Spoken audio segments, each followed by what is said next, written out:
Alright, sorry about all the mess behind me. In fact, there we go.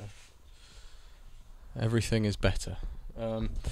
Yeah, I just did a video on subconscious inspiration, which is, I don't know if that's really like a real term, but that's what I call it. And I just wanted to kind of do a follow-up on something else that came up in that video. It's probably something that will come up a lot. I'll talk about more, but I think it's a really good thing to be aware of starting out and always, really. Yeah,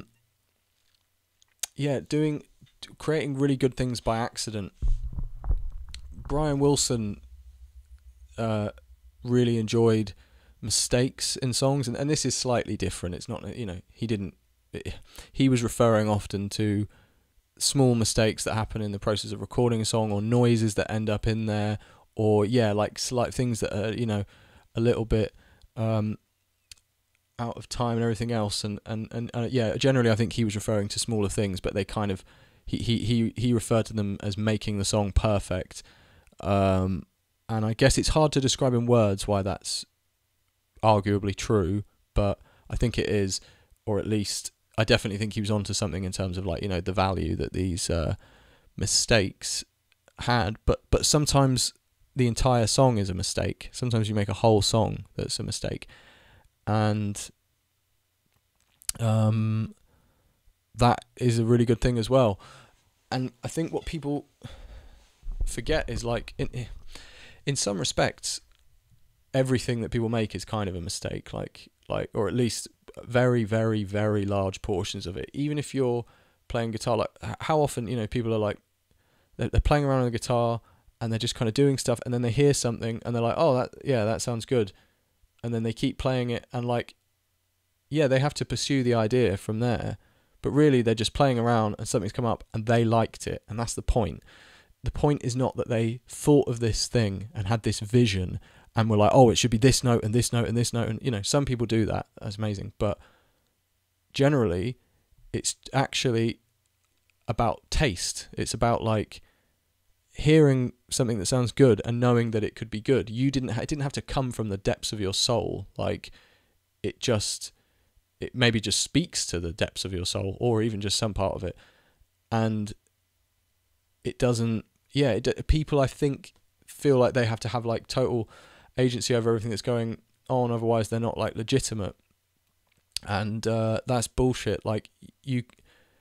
So much good stuff. I guarantee you, so many of the best songs ever made. So many, if you actually saw how they were made and you actually saw how they came up with them, you would you'd be very underwhelmed, I think, with a lot of them. And a lot of the time, it's people throwing shit at a wall and seeing what sticks. And I've even seen it, and I've seen the processes of how certain things were made, and it's it's really often it's not as magical as people think. So I think, especially these days, now that the technical side of things is much easier, I think the goal and the thing that most people should be what's that, a phone call from debt collectors? Ooh, yeah, I think that one can wait. The goal, really, I think, not the goal, what am I talking about? I think the reason you're there most of the time is to just kind of shepherd the ideas and to say this is good and I should follow this, I should ignore that because that was crap, and this other thing that kind of popped up, that's really good. And often with writing lyrics, it's the same way around. People probably assume a lot of the time it's you think of what you mean and then you find a way to say it. What often happens, especially with rap, is or at least for me, you're writing things and sentences just come out and you don't really know what they mean, and then you think about it and you're like, oh, but that does make sense. That means this to me, or that means... So in a sense, when you're creating it, you're interpreting it in the same way that a listener does.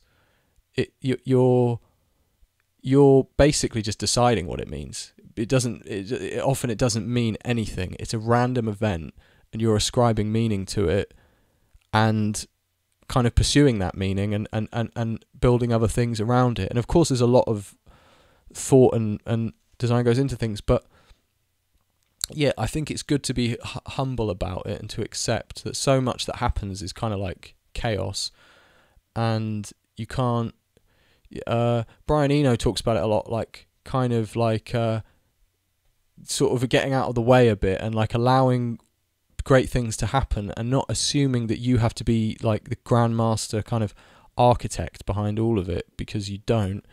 The most important thing I think really is to I don't want to speak in like cliches here, but to generally I think to really sort of deeply feel it, whatever you're making, and use that as a compass or a gauge, because then you know you'll try something out, or you like come up with a new riff on the guitar or whatever, and then you can all that matters then really is how it makes you feel when you listen to it, and if you think it's good or not, and that's a decision you make kind of after the fact. So yeah, I think it's good to accept that there's a lot of spontaneity and mistakes and accidents, and as I said in the video I did before this, and I've heard so many people say this, when you try and make a song that sounds like it's a certain style, it sounds like it's in a certain style, and then you try and you just end up with something completely different. Like some of the songs I've made, honestly, like I could show people these beats and they'd be like, oh wow, this is a really good beat. And then I'd tell them, if I told them what I was actually trying to make, like, oh, I was trying to make it in the style of this song, they would immediately be like totally unimpressed by the beat. They'd be like, you're a fucking idiot. Like how did you try and make that? And you made this. But the thing I've made is actually really good.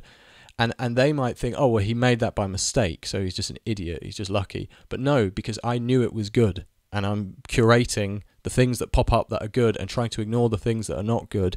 And yeah, I think that's very often your job as an artist, really.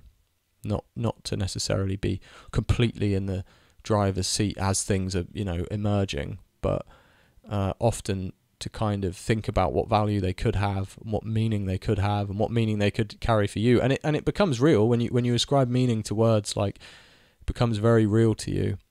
And it's weird because there are things I've written in songs that like they mean so much to me, but at the exact moment that I typed it out, I wasn't aware of that. I wasn't really thinking of it. And I think your subconscious does a lot of good work there, but a lot of it is also your conscious mind deciding like, what could this mean? And if I write something that it might sound okay, but I'll look at it and think, I can't think of anything that I could mean by this. Like, I don't want to say this, you know, like, because I don't mean it, and there's nothing I can make it mean to me that makes sense. So it's the same process there.